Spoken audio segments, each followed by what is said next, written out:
की क्लास में हम शुरू करने वाले हैं क्लास 7 का 5th चैप्टर, जो कि क्या है, घात और घातांक। तो सबसे पहले हम इंट्रोडक्शन पार्ट करेंगे, क्योंकि इंट्रोडक्शन पार्ट करना बहुत जरूरी है। इंट्रोडक्शन पार्ट करेंगे तो हमारी प्रश्नावलियां फटाफट अपने आप ही क्वेश्चन निकलने लग जाएंगे।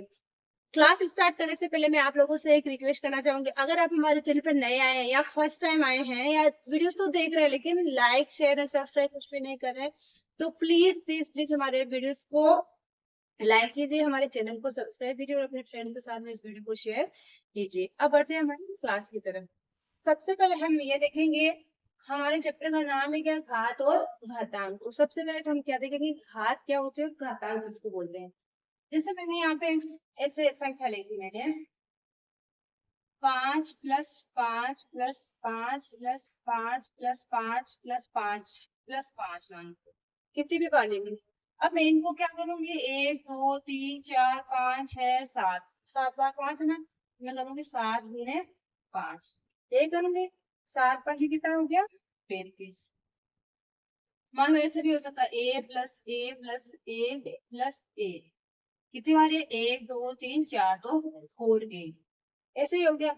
लेकिन अगर आपको यही संख्या गुणा में दे दी जाएगी, जैसे आपको दे दिया जाए प्लस की जगह सब जगह क्या हो जाए, ये क्या हो जाए, गुणा हो जाए, गुणा गुणा गुणा गुणा गुणा। तो आप इनको कैसे दर्शाओगे, तो इनको कैसे लिखा जाता है, जितनी जो अंक है वो लिखना, फिर उसको काउंट करना, 1 2 3 4 5 6 7, ऊपर क्या लगा देना, घात। ये जो ऊपर नहीं लगा ये घात, इसको ही क्या बोलते हैं, घातांक। जो हमें क्या दर्शाता है, आधार के ऊपर जितनी घात लगाई है, इसका मतलब क्या है कि इस आधार को उतनी बार गुणा करना है। जैसे मैंने 7 घात लगाई है, तो इसका मतलब क्या है, मैंने यहाँ ऊपर 7 लिखा है, इसका मतलब क्या, आधार कौन सा होता है। जैसे मैंने लिख दिया 4/9, तो इसका आधार कौन सा, ये 4, और घातांक यानी घात कौन सी है, ये नहीं। फिर लिखो 5/10, तो इसकी घात तो है 10 और आधार है 5। अब इसका मतलब क्या है कि 5 को कितनी बार गुणा करना है, 10 बार। 4 को कितनी बार गुणा करना है, 9 बार। घात वही होते जैसे मैंने यहाँ पे लिख दिया 7 × 7 × 7। अब 7 को कितनी बार गुणा में है तब देखना है, अगर प्लस में रहे तो क्या करना है, अपन को उस संख्या को कैसे लिखना है, काउंट करके जितनी होगी से गुणा करते हैं। काउंट किया तो 4 हो गया, 4 बार आ रही है, ए है 4a हो गया। काउंट किया, अगर यहाँ पे प्लस होता तो क्या करते, जितनी है उतनी करके जितने से अंक है, मानो यहाँ पे 5 5 7, तो 7 बार था तो 7 × 5 करे थे। लेकिन जब गुणा में है तब क्या करना है, अपन को उस संख्या को जिसका निकाल उसको एक बार आधार में लिख लो, तो जितनी बार उतनी पावर उसे यानी घात लगा दो।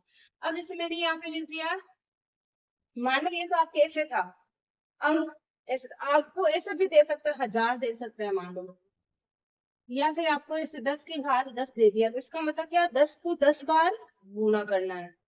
या फिर ये तो ऐसे पावर के रूप में दे दिया, यानी घात के रूप में दे दिया, आपको ऐसे भी दे सकता है, जैसे कोई भी संख्या घात के रूप में दी हो, उसको ऐसे एक्सपेंड करना हो, यानी इसको ऐसे खोलना हो, तो क्या करना पड़ेगा। तो इसका मतलब क्या, ये जो आधार है ना, ये क्या दर्शा रहा है, ये घात क्या दर्शा रही है कि इस आधार को कितनी बार गुणा करना है, सेम उस आधार को उसी से जो आधार होता है ना, उसको ही बार बार यानी जितनी घात लगी उतनी बार गुणा करते जाना, अलग संख्या नहीं लेना है। इसके ऊपर 10 लिखा है, 5 लगा तो हमें क्या करना है, 10 × 10 × 10 × 10 × 10 यानी इसको ही 5 बार गुणा कर देना है। यहाँ तो सबको क्लियर हो गया।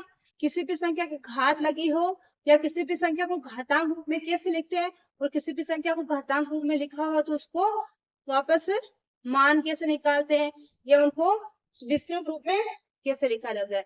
अब ये तो हो गया जब अंक आते हैं, अंक के साथ साथ क्या हो सकते हैं, अक्षर भी हो सकते हैं। अक्षर कौन से, जैसे a+a+a,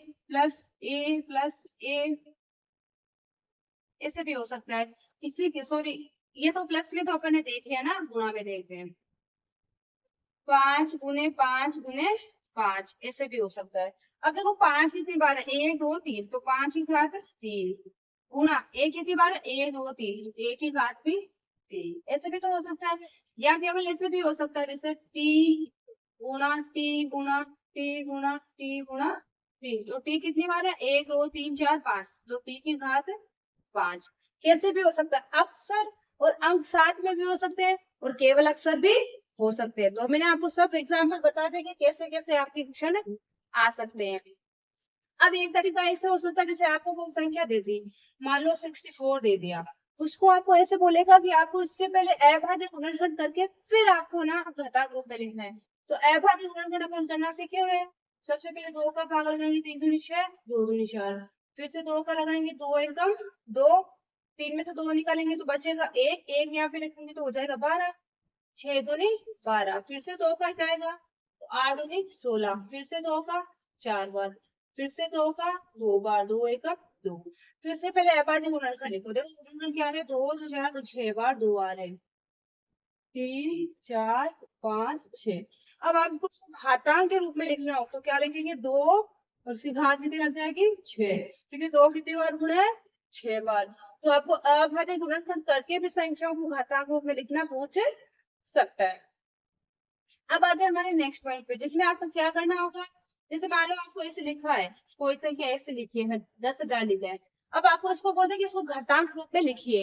ये जरूरी नहीं है कि 10 100 1000 ऐसे नहीं, लाख करोड़ वो भी पूछ सकते हैं। तो इसको घातांक रूप में कैसे लिखेंगे, तो सबसे पहले उसके जीरो काउंट कर लो, 1 2 3 4, कितने जीरो है 4, तो अपन क्या करेंगे 10 की घात 4। मान लो यहाँ पर करोड़ होता तो करोड़ में कितने जीरो होता, 7 होते हैं ना, तो क्या हो जाता 10 की घात 7। एक ही घात नहीं लेना है, क्योंकि एक को तो कितने भी घात लगा देंगे ना तो क्या आएगा, एक ही आना है। एक को आप कितने भी बार गुणा कर लो एक से, एक को आप कितने भी बार एक से गुणा करोगे तो एक ही आना है, ठीक है। तो हमें क्या करना है, 10 की घात है, जितने जीरो उतने पावर लगा देनी है, ठीक है। अब यहाँ तक सब क्लियर हो गया। जैसे ये वाले आधार कौन सा होता है, घात कौन सी होती है, ये वाला जो नीचे वाली संख्या होती है ये हमारी होती है आधार, ये होता है घात। इस घात को घातांक बोलते हैं। घातांक का मतलब क्या, घात प्लस अंक, जो घात लगे ना उसका अंक, इसको ही क्या बोलेंगे, घातांक। और ये हमें घातांक क्या बताता है कि जो हमारा आधार है ना उसको उससे से इतनी बार गुणा करना है। जिस 10 घात लगे इसका मतलब इस आधार को 10 बार गुणा करना है। अगर 5 घात 9 घात लगे तो ये क्या बता रहा है घातांक, इस 4 को कितनी बार गुणा करना है, उससे से 9 बार, 4 गुना 4 गुना 4 गुना 4 ऐसे गुणा करते जाना है।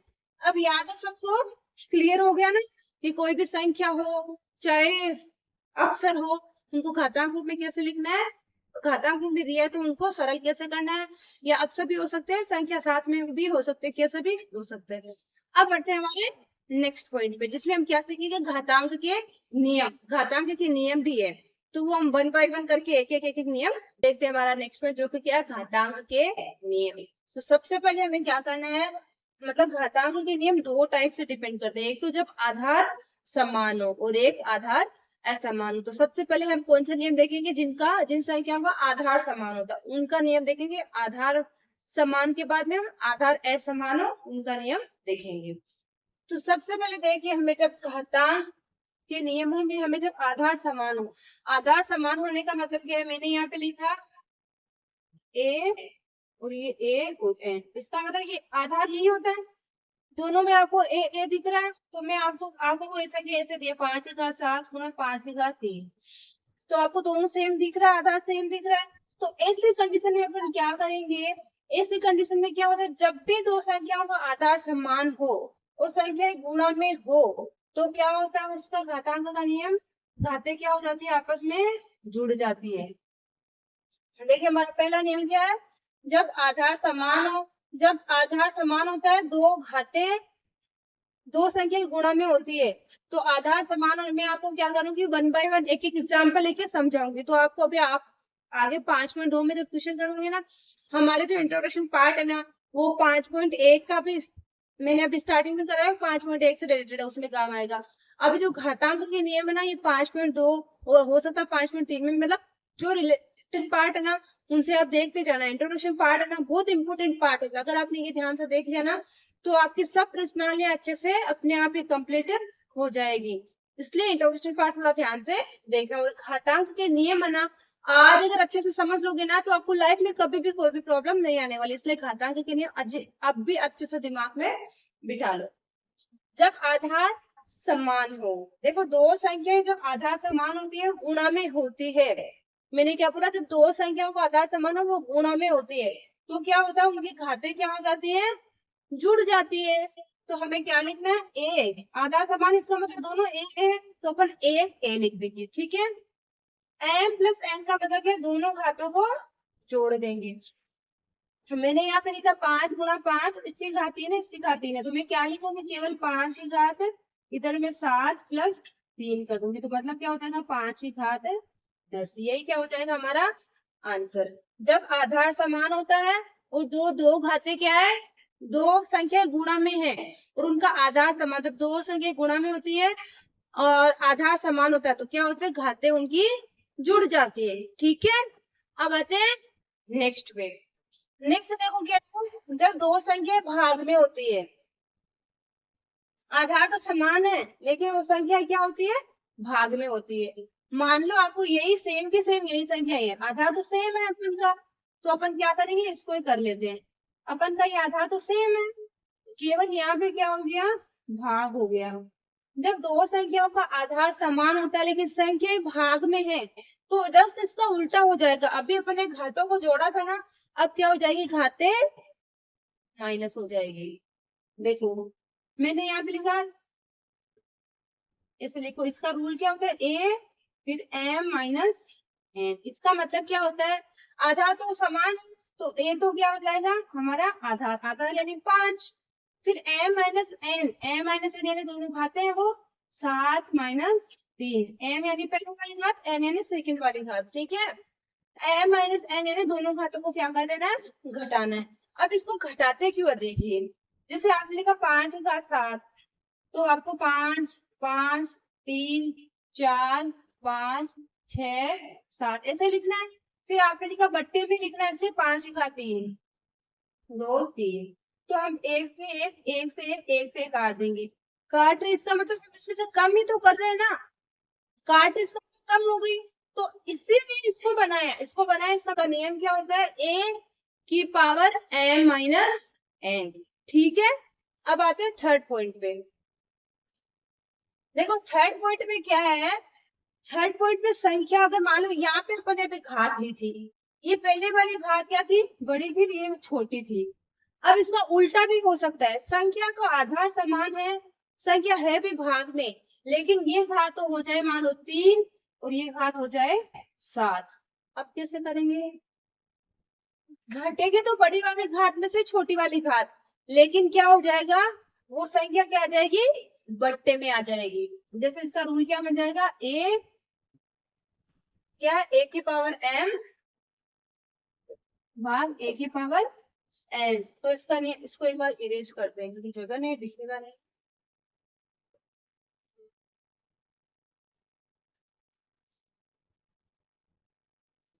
क्या हो गया, चलो इधर देखो, अब देख ये दिया है a की पावर m है और a की पावर n है। ठीक है, ये आधार भी समान है और है भी भाग में, तो घटेगी घाते तो, लेकिन अब उल्टा हो जाएगा, इसमें से ये घात घटेगी और बट्टे में आ जाएगी संख्या। देखो कैसे हो जाएगी, a बटा a तो है ही, जो हमारे जो मान आ रहा था ना a की पावर m माइनस n, वो उसका उल्टा हो जाता है, a की पावर n माइनस m हो जाएगा। ठीक है, क्लियर हुआ। एक एग्जाम्पल लेके देखते हैं, देखो 5 की घात 3 भाग 5 की घात 7, मान लो आपको ऐसे दे दिए, तो हमें क्या करना है, इसको लिखना कैसे, 5 की घात 3 5 की घात 7, ये तो इसका रूल क्या बनता है, 1 अपॉन a की घात n माइनस m। ठीक है, 1 5 7 माइनस 3, तो क्या हो जाएगा 1 बटे 7 में से 3 निकालेंगे तो 4, तो 5 की घात 4। कहने का मतलब क्या है, जब दो संख्याओं का आधार समान हो और संख्या क्या हो, भाग में हो, लेकिन जो घाते हैं ना वो पहले छोटी घात है फिर दूसरी संख्या में बड़ी घात है, तो हमें क्या करना है, घटाना तो है, भाग में है आधार समान है तो माइनस में तो होगी वो, लेकिन वो संख्या क्या आ जाएगी, बट्टे में आ जाएगी। ठीक है, क्लियर हुआ सभी को। अब आते हैं हमारे नेक्स्ट पॉइंट पे। नेक्स्ट पॉइंट क्या, अगर किसी संख्या की घात 0 हो, देखो इसको मैंने लिखा भी है, यदि a एक शून्येतर संख्या तथा m और n दो धनात्मक पूर्णांक हो, यानी a तो क्या एक शून्येतर संख्या है और m और n यानी जो घाते ना कोई भी पूर्णांक हो सकता है, कितना भी धनात्मक पूर्णांक, माइनस में धनात्मक पूर्णांक हो, धनात्मक पूर्णांक हो तो क्या हो जाता है, जहाँ पे m छोटा और n बड़ा हो। m यानी पहले वाली घात छोटी होती है और बाद वाली क्या होती है, बड़ी होती है। m लेस देन n का मतलब क्या है, ये m इससे छोटा है। तो m अभी इतनी देर तक तो हमारे n क्या आ रहा था, इसमें बड़ा था। अब मान लीजिए n छोटा आ जाए तो हमें क्या करना है, संख्या को क्या कर लेना है, बट्टे में करके घटा देना है। ठीक है।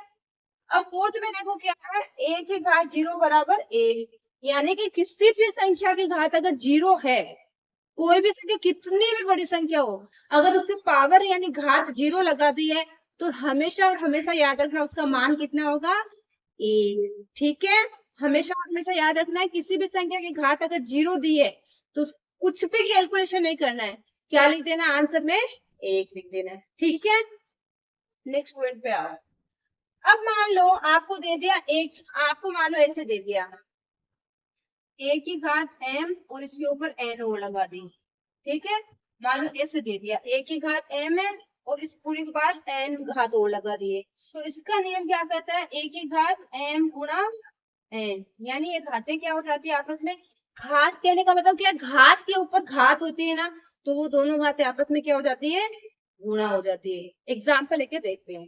जैसे मान लो आपको यहाँ दे दिया a की घात 5 है, उसके बाद 2 और है घात ऊपर, होल पावर करके, यानी पूरे के ब्रैकेट लगा के ऊपर और पावर दे दी है, तो हमें क्या करना है, डायरेक्ट इस घात को इस घात से क्या कर देना है, गुणा कर देना है। मान लो मैंने यहाँ पे लिख दिया a की, a यानी यहाँ पे संख्या ले लिया 5 की घात 5 और ऊपर इसकी घात बाहर लगा दी 2, इसका मतलब क्या, 5 की घात, नीचे तो 5 ही आएगा लेकिन घात में क्या हो जाएगा, 5 गुणा 2 हो जाएगी, तो ये क्या हो जाएगा, 5 की घात 10।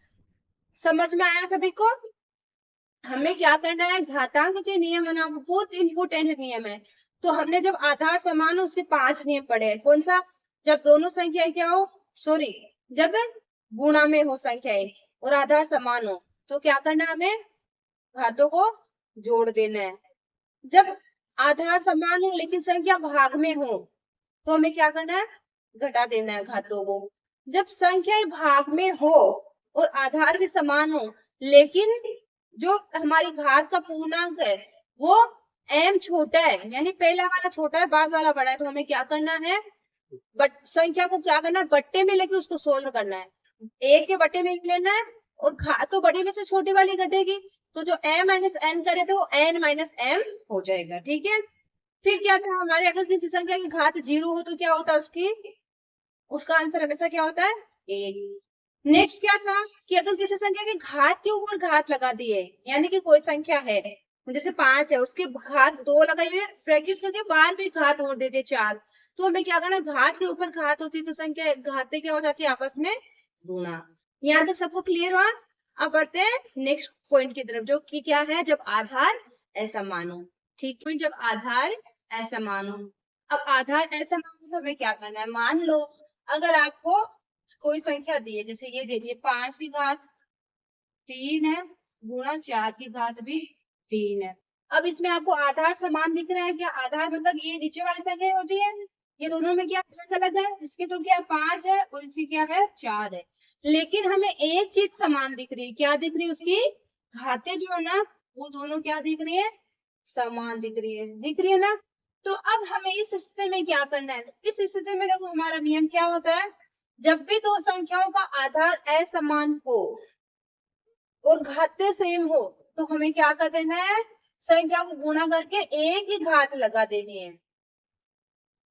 मान लो ये 5 के भी 3 घात है 4 के भी 3 घात है, तो हम क्या कर देंगे, 5 गुणे 4 और दोनों को गुणा करके कोष्टक में लेके घात लगा देंगे वो एक ही, क्योंकि इसकी भी 3 है इसकी भी 3 है और ये दोनों क्या गुणा में, तो फिर गुणा में लेके घात बाहर लगा दी 3, इसका मतलब 5 को 4 से गुणा करना है, या इसे मान लो 5 को भी 3 बार गुणा करना है 4 को भी 3 बार गुणा करना है।